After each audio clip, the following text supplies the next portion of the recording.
Il y a des endroits qui sont inaccessibles. On doit partir par des pirogues et débroussailler soit des chemins, des motos, dans tout ça. Vraiment, c'est très énorme. Mais quand même, c'est très important pour aider la population qui sont inaccessibles. C'est une maladie qui cause une grande mortalité et qui apporte aussi beaucoup de complications, que ce soit chez les adultes ou les petits-enfants, et même avec les femmes enceintes.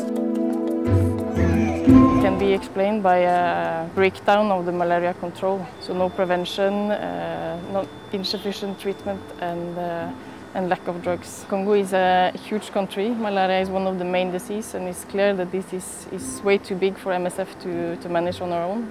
Dans ma vie, j'ai fait l'agriculture et l'élevage. C'est difficile pour travailler quand vous souffrez de la malaria. Comment est-ce que vous pouvez travailler? C'est difficile pour moi.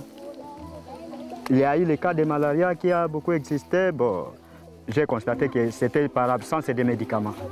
Si notre centre de santé n'a pas de médicaments, on s'en aille vers l'hôpital de référence de Monyeka.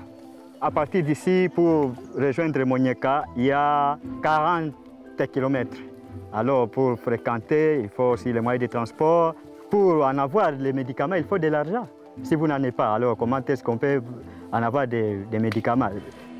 Les équipes médicales de Médecins sans frontières qui interviennent en République démocratique du Congo interviennent aujourd'hui parce que nous avons constaté un nombre extrêmement important de cas de malaria auxquels les structures de santé locales sont dans l'incapacité de répondre.